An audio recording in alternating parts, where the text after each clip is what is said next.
Hi. So I'm going to go ahead and start with this question here.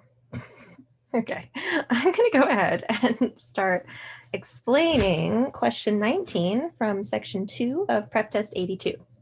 There we go. That's better. All right, so this question type is a pattern of reasoning. Okay, similar pattern of reasoning, parallel reasoning. It's just an argument, not a flawed argument. So that likely means that we're actually not dealing with a flawed argument. So the fact that the question stem doesn't specifically state that it's flawed or questionable or whatever, just calls it an argument, the argument, means that, yeah, it's probably a valid argument. So we're looking for a similarly valid argument in the answer choices rather than looking to match a flaw. All right, so what do we have? Really short stimulus here. Some keywords that pop up right away that kind of look to me like they're going to be relevant. Okay, so those words and phrases are going to be important. And then there's also the structural words here. Okay, so man, those are not, the pink and the orange, that's a really poor choice, I think, for colors, just because they're so similar, right? Like you have the pink and the orange next to each other, and they really, yeah, they look way too similar. I mean, that could also be, yeah, that might also be the filter that I have on my screen right now because it's late. So it's taking away all the blue light, which maybe makes a difference. I'm not actually sure. I suppose I've never really noticed the similarity between those highlighter colors on this platform before. So possibly it is just because of the filter on my screen. Okay. Anyways, so let's actually read the argument in full, not just like look for those words. So some species of tarantula make good pets. Okay, maybe I want to actually write this out.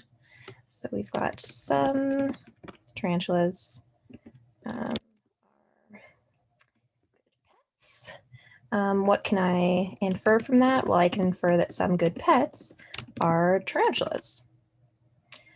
So with some, that's not a conditional, right? So I can't say that just because something's a tarantula, it's going to be a good pet, or that because it's a good pet, it's going to be a tarantula, right? I can't say that, but I can say that there's some overlap between all the tarantulas, all the species of tarantula, rather, and all good pets, that there's some overlap. So some in that big bubble of all the species of tarantula are good pets, and some in the big bubble of all good pets in the world are tarantulas. So this is just like a direct translation of the premise. And then this is an inference that I can make based on the premise. But I don't want this to be confused for a conditional statement. So why don't I not use arrows then? There we go. Okay. So not conditional, just like a quantitative inference, kind of. All right. However, no creature with poison fangs makes a good pet. So this one is conditional. So if it has poison fangs, then it's not a good pet. And if it is a good pet, then it doesn't have poison fangs. Okay. So that one actually is conditional. And then the conclusion is, therefore, not all tarantula species have poison fangs. So that means that some tarantula species, yeah, have no poison fangs. So that is absolutely a valid deduction that we can make, because we know that some tarantulas are good pets, and if it's a good pet, then it doesn't have poison fangs. So we can say that some tarantulas don't have poison fangs. So what we have here is we have the original sum premise being linked to the contrapositive of a conditional statement. And that's how we get our conclusion. So this one is quite like formulaic. So a key thing would be to recognize that not all is equivalent to some, that no is a conditional indicator word, and to understand that that means that we need to negate the necessary condition. And then, of course, creating that contrapositive, right? So they're using the contrapositive in the conclusion rather than using the original conditional statement. So now we are going to want to make sure that the conclusions, so we're going to test the conclusions here to see if they match up to, to like the original, like match up to the stimulus. They have to match the conclusion in the stimulus. So let's give this a go. So with A, at least some of the poems were not written by Strawn. Okay, that seems to work, right? Because we have the negative part, right? Like no poison fangs, not written by Strawn. And then we also have the some part, at least some, same as not all. So that one's looking okay so far. I'll just go to the next one now. I have to go back to mouse to be able to scroll down. So B for the conclusion, therefore at least some of the poetry written by Strawn is not in this collection.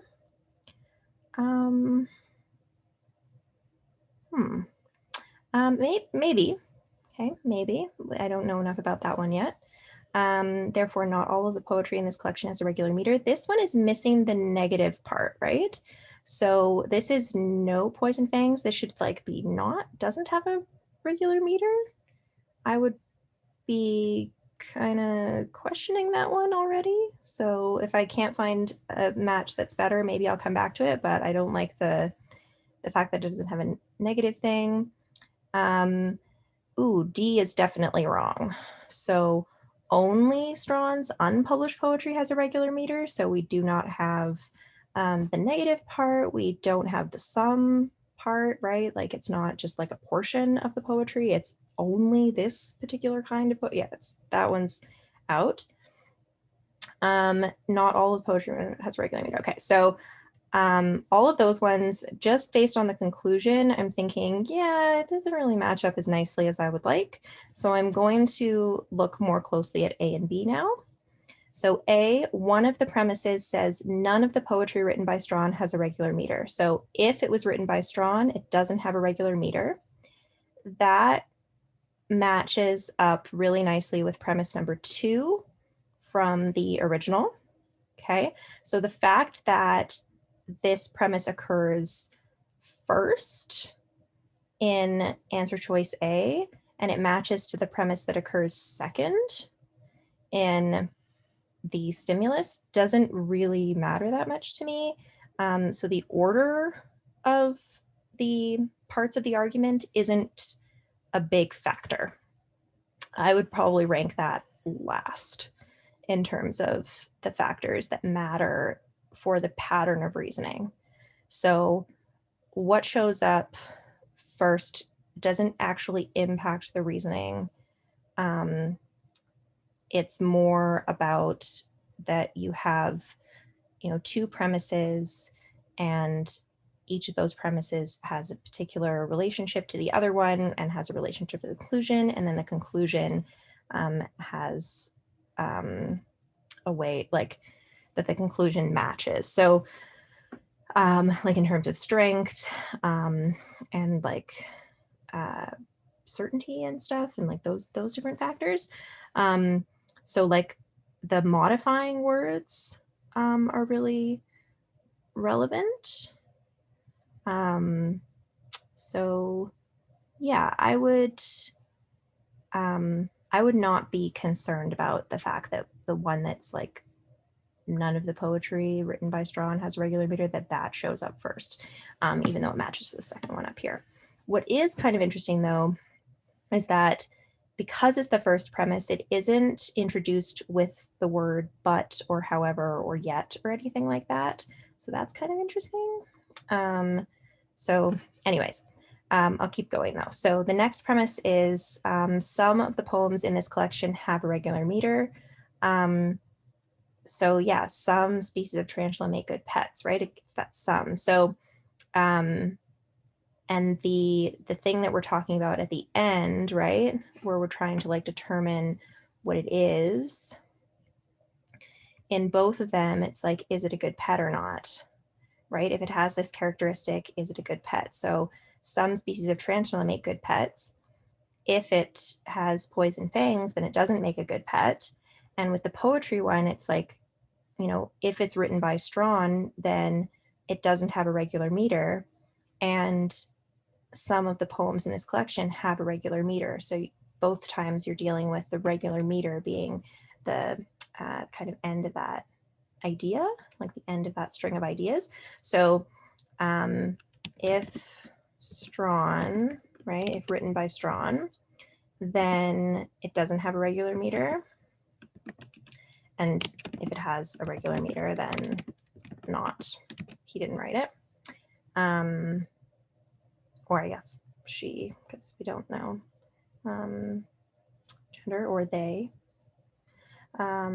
Okay, anyways, so some in this collection, so some in the collection have a regular meter. So some poems that have a regular meter are in the collection. And then the conclusion is at least some of the poems in this collection were not written by Strawn. So some in the collection were not written by Strawn. So we're using the contrapositive of that premise, the same way we used the contrapositive of this premise. So A is perfect. I think A's got to be the correct answer. So I would pick A, not even reading through B at this point, but let's see what's wrong with B. So what do we have in B? Some of the poems have in this collection have a regular meter. So, I mean, that's the same as premise 2 from this, like these two are identical premises, right? Apart from that little transition word there, they're the same sentence. So the difference has got to be in the second sentence. The second sentence for answer choice B also has the word some. Okay, so that's a problem because like I've said, some is not a conditional indicator word, whereas no is. So I can make like a definite, like a conditional statement with a sufficient condition and a necessary condition with the second premise. I can't do that with the second premise for B.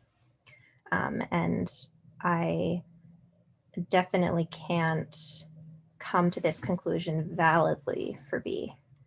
So B's got to be out. So I'm going to go ahead and choose A, and A is the correct answer. Yeah, so you can see my process for this. Now, when I'm actually in the middle of the test, am I going to write this stuff out for every single answer choice? No.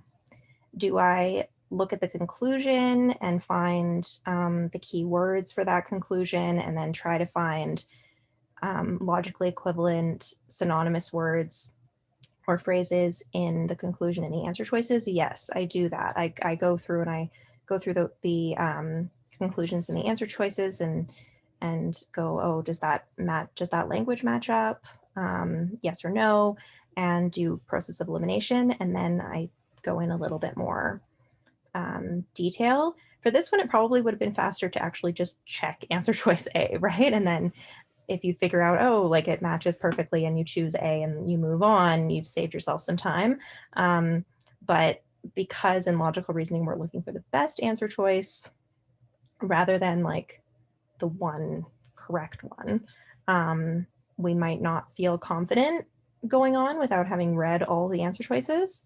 I think for something like a pattern of reasoning question, you may be able to get to a higher level of confidence without doing process of elimination than with some other ones. So like, yeah, the pattern of reasoning, and especially the not flawed one, like you can just match premises and conclusion like quite closely. And if you're able to do that with like A or B, and then just choose it and move on, you save yourself a good amount of time, and like the chances that you will be able to find something that's more perfect than something that you found where you're like, well, that's logically like totally the same and it just uses different language, like but it's synonymous language. That's, yeah, I'd usually feel quite confident with a pattern of reasoning question to be able to do that. Same with actually a necessary assumption question, because you can use the negation test. And if you negate the correct answer, then it will ruin the argument. So yeah, that that one, like if you're really good at using the negation test, then I think, yeah, if you're able to find the correct answer using that method, then I'd say there's probably no problem with like choosing that answer and just moving on without reading the other options. So, but it depends on what your track record is and what your comfort level is. And so certainly when you're studying, you're a lot better off going through everything in more detail. But if these if this type of question is just taking you a really long time to get through, I'd recommend just doing a whole bunch of them. Just like seeking out that question type and doing one after another of that type. But I mean, that's if you have the time to do that kind of prep and the dedication, because it can be quite grueling. But yeah, if you do, then more power to you. Okay, let me know if you have any other questions or if any of the videos that I've made bring up extra questions on top of that for you. I'm happy to clarify. And yeah, happy studying. Okay. I always have this moment at the end of this video where I'm like, now where's the button to stop the recording? Where is it? That's not it.